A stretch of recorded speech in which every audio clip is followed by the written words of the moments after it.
क्योंकि अगर एक उंगली आप मेरे तरफ उठाते हैं तो 4 उंगली खुद के तरफ उठता है। तो आप पहले अपना देखिए, अपना गिरेबान झांकिए कि रोड आज अगर लोहागड़ा हाट की बात करें तो लोहागड़ा हाट में गुरु मवेशियों जो चोरी का माल आकर के अगर यहाँ पे लीगल तरीके से बेचा जाता है तो उसका सरगना कौन है? इससे पहले विधायक जी को यह भी देखना चाहिए कि वो भी एक भट्टा किए थे JTF, ठीक है, वो भट्टा क्यों नहीं चला करके 5500 में एकदम लोगों को ईटा प्रोवाइड किया। अगर वो प्रोवाइड करते तो हम लोग भी प्रोवाइड करते। एक एक भट्टा में कम से कम नहीं भी तो 400 से 500 लोगों को हम लोग जो है जॉब अर्जित करवाते हैं। पूर्व जी को देख लीजिए, किसी को देख लीजिए, सब कोई अपने अपने बच्चों को लेकर कहीं घूमने जा रहे हैं, कभी दार्जिलिंग, कभी सिक्किम, कभी दिल्ली, कभी बेंगलोर। लेकिन हम लोग जैसा भट्टा वाले से पूछिए कि हम लोग कभी अपने परिवार को कोई देख पाया है कि भट्टा वाला का परिवार कहीं गया है, भोज खाने तक जा पाया है अपने लोगों के यहाँ?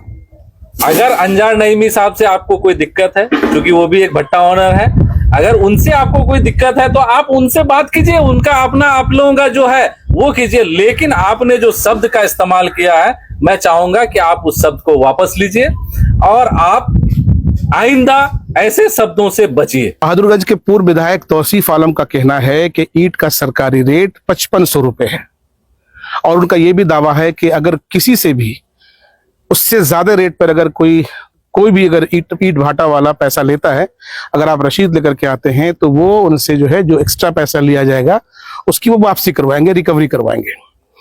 इसके बरक्स, इसके उल्टे जो ईट भाटा वाले हैं उनका कहना है कि दरअसल तौसीफ आलम अवाम को दिग्भ्रमित कर रहे हैं, उनको पॉलिटिक्स करनी है, राजनीति करनी है, चुनाव लड़ना है, इसलिए लोगों को गुमराह कर रहे हैं। और इसी को लेकर के जो ईट भाटे वाला का जो संघ है, जो ईट भाटे वाले हैं उनका एक संघ है, उस संघ के तमाम तर जिम्मेदारों ने आज मुश्तरका तौर पर एक प्रेस कॉन्फ्रेंस किया और उस प्रेस कॉन्फ्रेंस के जरिए उन्होंने अपने दर्द को बयां किया, अपनी बात को रखा। आइए वीडियो में आगे जानते हैं कि इस मौके पर किसने क्या कहा। आप लोगों को पता है कि हम लोग भट्टा करते हैं, हम लोगों को कोई भी सरकारी सुविधा नहीं मिलती है, ना ही हम लोगों को कोई पेयजल या सड़क भी हम लोगों का अगर खराब हो जाए तो खुद राबिज दे करके बनाना है। कोई सरकार आकर के हम लोगों को एक सड़क नहीं बना के देता है या पेयजल की पानी का व्यवस्था नहीं करता है, या ट्रांसफार्मर की अगर जरूरत है तो हम बिना पे किए हुए हम लोग पेड ट्रांसफार्मर लगाते हैं। सरकार हमको बिजली लाके नहीं देती है, लाने का भी कॉस्ट हम लोग देते हैं। अगर हम लोग अपना जैसे हम लोगों का लेबर भाग जाए तो उसका जो पैसा हम लोगों का चला जाता है उसका कोई माँ बाप नहीं है। एक बार जैसे इस बार आप लोगों को पता ही है, अर्ली बारिश हो गई, हर भट्टा वाले का 10-10 लाख ईटा का नुकसान हो गया, उसके लिए कोई इंश्योरेंस नहीं है। गवर्नमेंट हर जगह हाथ उठा देती है। अगर हम लोग एक लीज पेपर लेकर के बैंक में जाके एक OD अकाउंट खोल दीजिए, हमें 10 लाख की जरूरत है, दे दीजिए, हम लोग मेरा कोयला नहीं आ रहा, लेबर नहीं आ रहा, तो कोई सरकारी मदद नहीं मिलती है कहीं से। उस पे भी हम लोग भट्टा चलाते हैं, जबकि पूर्व प्रतिनिधि द्वारा यहाँ के गरीब लोगों को, आप एक एक भट्टा वाला यहाँ पे है, आप किसी भी भट्टा वाले का खाता जाके देख लीजिए, आसपास का 10 गांव कम से कम नहीं भी तो हजारों गरीब आदमी यहाँ से बाकी का ईटा लेके जाता है अपना घर बनाने के लिए, ये वादा करके कि हम मक्का बेचेंगे तो पैसा लाके देंगे, धान बेचेंगे तो पैसा लाके देंगे। हम लोग जबकि हेल्प करने का काम करते हैं तो यहाँ के जनप्रतिनिधि को अच्छा नहीं लगता है कि हम लोग हेल्प करें। उनका मनसा है कि हम लोग ईटा भट्टा बंद कर दें ताकि वो लोग फिर मनमाना, जैसे बालू में होता है ना, बालू माफिया जानते हैं ना, बालू माफिया में क्या होता है, सब विरोध करके बालू को बंद कर दिया जाता है। उसके बाद फिर बालू जब बंगाल से खरीदने जाते हैं तो कितने का खरीदते हैं? जो बालू यहाँ पे मिलती है 5000 का, वहां से खरीदते हैं हम लोग 8000 का, तो फिर वही हाल होगा। तो यहाँ के जनप्रतिनिधि वो नहीं चाहते हैं। उसके बाद हम लोग प्राइवेट सेक्टर वाले लोग हैं, आपको पता ही है कि प्राइवेट सेक्टर है। एक एक भट्टा में कम से कम नहीं भी तो 400 से 500 लोगों को हम लोग जो है जॉब अर्जित करवाते हैं। ये भी हम लोगों का है कि भाई हम लोग यहाँ के लोगों को रोजगार भी दे रहे हैं। अब यहाँ पे प्राइवेट सेक्टर, अब यहाँ के जो है लोकल नेता नहीं चाहते हैं कि यहाँ के लोग यहीं पे जॉब करें, यहीं पे लोग जो है काम करें। तो इसी तरह से और सारे पॉइंट हैं। अगर आप ये लें कि जिन्होंने हमारे ऊपर उंगली उठाया है, उनका एक ऑडियो भी चल रहा था, आपको पता है कि मदरसा के बारे में क्या क्या ऑडियो चला था, तो उन्होंने खुद मुंह से स्वीकारा है कि हम क्या है। जब आप कुछ है तो आप दूसरे पे कैसे उंगली उठाते हैं? क्योंकि अगर एक उंगली आप मेरे तरफ उठाते हैं तो 4 उंगली खुद के तरफ उठता है। तो आप पहले अपना देखिए, अपना गिरेबान झांकिए कि रोड आज अगर लोहागड़ा हाट की बात करें तो लोहागड़ा हाट में गुरु मवेशियों जो चोरी का माल आकर के अगर यहाँ पे लीगल तरीके से बेचा जाता है तो उसका सरगना कौन है? रोड पे आज एक क्या कहते हैं टोल टैक्स के नाम पर के अवैध जो ओवरलोड गाड़ियों को जो यहाँ से निकालने का काम करता है तो वो परिवार कौन है? उनको अपने पहले खुद अच्छा, उन्होंने जो अपने एलिगेशन परिवारों में झांकना चाहिए। उन्होंने जो एलिगेशन लगाया है कि 5500 रुपए जो है सरकारी रेट है, लेकिन 11,000 या 12,000 लेते हैं, सच्चाई कितनी है इसमें? इसमें सच्चाई मैं कौन होता हूं भाई? सच्चाई आप पत्रकार हैं, आप पता कर लीजिए कि क्या रेट है। आपके पास डीएम साहब का नंबर है, आपके पास माइनिंग ऑफिसर का नंबर है, आपके पास एसडीओ का नंबर, आप रेट उनसे पता कर लीजिए। सच्चाई क्या है? मेरा मैन्युफैक्चरिंग मांगिएगा तो गवर्नमेंट अगर हमको बोलेगी इससे पहले आपको पता है कि हसन जावेद साहब ने कहा था उस वक्त हमारे यहाँ डीएम थे, वो क्या नाम था उनका, हिमांशु शर्मा जी, उन्होंने कहा था हम लोगों से मैन्युफैक्चरिंग रेट मांगा था कि आप लोग मैन्युफैक्चरिंग रेट दीजिए। हम लोगों ने रेट दे करके उसके बाद उन्होंने एक टीम बनाई, जांच हुआ, देखा कि सही में इतना रेट इन लोगों को जो है खर्च पड़ता है। तो उस वक्त हम लोगों ने दिया था लगभग 9,000 का या 8,800 का, ऐसी कुछ था, एग्जैक्ट में याद नहीं है, 8,800 या 9,000 का रेट उस वक्त हिमांशु साहब के टाइम में हम लोगों ने मैन्युफैक्चरिंग रेट दिया था, जिसमें उन्होंने कहा था कि ठीक है हम इस पे एक जांच कराएंगे। जांच कराने के बाद फिर उन्होंने कहा कि आप लोगों का रेट जेन्युइन है। अब क्या रेट दे रहे हैं अभी लोगों को? हम लोग जो भट्टा में जिसको जिस तरह का रेट अच्छा लगता है देता है, उसमें कोई बंद, देखिए हम लोग कोई बाध नहीं है। हम लोग एक आप कपड़ा खरीदने जाते हैं, एक कपड़ा अगर इस दुकान में खरीदते हैं 500 रुपए का, वही कपड़ा आप दूसरे दुकान में जाके 400 रुपए का खरीदते हैं, आप उनसे क्या नहीं करते हैं? आप उनसे क्या नहीं पूछते भाई? जिसको जिस तरह का प्रॉफिट करना है उस तरह से वो सेल करता है। हर आदमी को जरूरत होती है। एलिगेशन लगाया गया है कि पक्की स्लिप नहीं दिया जा रहा है। कौन कहता नहीं दिया जा रहा? मैं दिखाऊं आपको कि कितना जीएसटी हम लोग प्रोवाइड करते हैं एक साल में।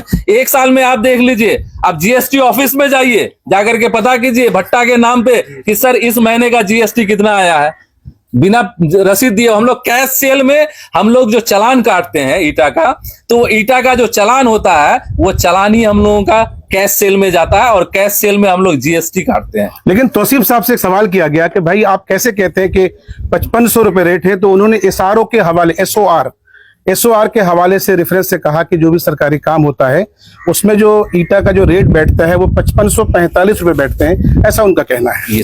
ये सरकार से सवाल कीजिए आप लोग कि मार्केट में अगर 10,000 का ईटा बिकता है तो आप लोग जो है सरकारी रेट 5500 रुपए कैसे तय करती है? ये सरकार से जाके पूछिए ना।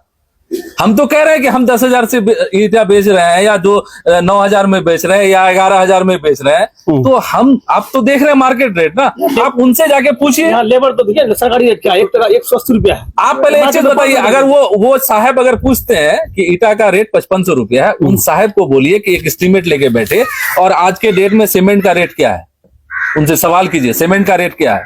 सीमेंट के रेट अगर 2 टका 70 पैसा है, क्या 2 टका 70 पैसा में सीमेंट मिलता है? आप एक सरकारी स्कूल में जाइए, जाके पूछिए कि एमडीएम में आप अंडा चलाते हैं, अंडा का रेट क्या है, जाके पूछिए। क्या उस रेट पे अंडा मार्केट में मिलता है? आप तो पत्रकार है ना, अच्छा, आप जाके पूछिए। मजदूर का सरकारी रेट 280 रुपया है। हाँ, आप लोग कितना देते हैं? 280 में कौन काम करेगा? पूछ लीजिए। या मजदूर होगा 500 रुपए देते हैं, 500 या मजदूर होगा, पूछ लीजिए 280 रुपए में कौन काम करेगा? 550 रुपया। यहाँ 500 रुपए से कम अगर देंगे ना, तो 500 रुपए से कम अगर खिला पिला के हम लोग 500 रुपए से ज्यादा देते हैं। लाल ईटा इस्तेमाल नहीं कर रहा, तो किसी जगह में हम लोग का जैसे इंजीनियर को जब दिया जाता था, अब वो इंजीनियर कंसेप्ट हम लोगों का लाल ईटा से सरकार हम लोग से खरीदी नहीं है। अब सरकार जो है मोटा मोटी ईटा आपका खरीद रहा है भाई, फ्लाई ऐश के नाम पे अभी सीमेंटेड ईटा बिक रहा है। 4,000 से कोयला पड़ता है। अभी कोयला का दाम अभी आपका 26,000, जिसको जो रेट में सप्लायर पाया, जो जिससे ले पाया वो उससे कोयला लिया। कोई 26,800 रेट लिया गया है, वो तो हम दिए हैं, पेमेंट किए हैं, उनका भतीजा को दिए हैं। इससे पहले विधायक जी को ये भी देखना चाहिए कि वो भी एक भट्टा किए थे जेटीएफ, ठीक है, वो भट्टा क्यों नहीं चला करके 5500 में लोगों को ईटा प्रोवाइड किया। अगर वो प्रोवाइड करते तो हम लोग भी प्रोवाइड करते। आप ये बताइए कि यहाँ जितने लोग बैठे हुए हैं, कौन सा भट्टा वाला फॉर्च्यूनर लेके घूमता है? कोई भट्टा वाला फॉर्च्यूनर लेकर नहीं घूमता। कारोबारी लोग घूम सकता है, कोई भट्टा वाला फॉर्च्यूनर लेके, व्यक्तिगत जिसके पास भी है तो 2-4 10 लाख 15 लाख की गाड़ी है। गाड़ी अगर ये है तो वो 50, वो भी आपको लोन पे ही चल रहा है, सबका ईएमआई भरना पड़ रहा है। और भट्टा वाला कितना खुश है, कितना समय दे पाया है अपने परिवार को, अपने बच्चों को। बेटा अगर जी 8 बजे स्कूल जाता है तो बाप 5 बजे उठ के भट्टा आ जाता है। बीवी को कहीं घूमने जाना है, यहाँ पे तो पूर्व जी को देख लीजिए, किसी को देख लीजिए, सब कोई अपने अपने बच्चों को लेके कहीं घूमने जा रहे हैं, कभी दार्जिलिंग, कभी सिक्किम, कभी दिल्ली, कभी बेंगलोर। लेकिन हम लोग जैसा भट्टा वाले से पूछिए कि हम लोग कभी अपने परिवार को कोई देख पाया है कि भट्टा वाला का परिवार कहीं गया है, भोज खाने तक जा पाया है अपने लोगों के यहाँ? इस बात को सोचना चाहिए। बेतुका बयान से लोगों को सिर्फ भ्रमित ना किया जाए, वर्गलाने से कुछ नहीं होता। अभी चलिए आप लोगों को सब पूरा मीडिया बंधु को दिखाते हैं, जिस भट्टा में हम लोग बैठे हैं उस भट्टा में बर्बादी कितने का है। वो सरकार के हम लोगों को रिनोवेट करती है, पैसा देता है सरकार हम लोगों को। क्योंकि अगर जी 10 लाख एक ईटा, 10 लाख ईटा अगर जी का कॉस्टिंग हम लोगों को कितना पड़ा, उसको कॉस्टिंग जो पड़ा तो पड़ा, उसको समेटने में कितना पैसा हम लोगों को लगा। सिर्फ माइकिंग में आके, सिर्फ आके फेसबुक के माध्यम से आके लोगों को वर्गलाना। आज 17 साल से पूर्व जी विधायक थे, तो 17 साल में ईटा का दाम वो कभी नहीं देखे कि भाई इस इंजीनियर एस्टीमेट क्या बना रहा है। इलेक्शन आया है तो उनको सब कुछ याद आ रहा है कि अभी ईटा पे हम लोग लूट रहे हैं। लोहागड़ा हाट का रसीद का कितना दाम है भाई? 9 रुपया 50 पैसा का रसीद कटता है, सरकारी रेट है। आप वहां पे उगाई कितना क्या किया जा रहा है? 300 रुपया उगाई करने जा रहा है। रिजॉल्व कीजिए, आपको जैसे सॉल्व करना आप कीजिए। अगर अंजार नईमी साहब से आपको कोई दिक्कत है, क्योंकि वो भी एक भट्टा ओनर है, अगर उनसे आपको कोई दिक्कत है तो आप उनसे बात कीजिए, उनका अपना आप लोगों का जो है वो कीजिए। लेकिन आपने जो शब्द का इस्तेमाल किया है, मैं चाहूंगा कि आप उस शब्द को वापस लीजिए और आप आइंदा ऐसे शब्दों से बचिए। अन्यथा आपके लिए, आप चूंकि एक पॉलिटिकल पर्सन भी है, आपको सबकी अगर सहायता की जरूरत भी है, तो आप अपने शब्दों को वापस कीजिए। रेट के लिए आपको लड़ाई लड़नी है, लड़िए, सरकार से लड़िए, सरकार से लड़िए। कई सियासी चेहरे हैं जिनका खुद का भट्टा है, लेकिन वो आज की मीटिंग से गायब है। चलिए, उनका अपना रीजन हो सकता है, ऐसा कुछ नहीं है। एक ही आदमी है जो हम लोगों के बीच में नहीं है, जिसको आप अगर पॉलिटिकल कहते हैं, तो वो नहीं आया है। हो सकता है उनका कोई कारण हो रहा हो, खबर सबको हुई है, वो नहीं आया है, उनका अपना एक हो सकता है।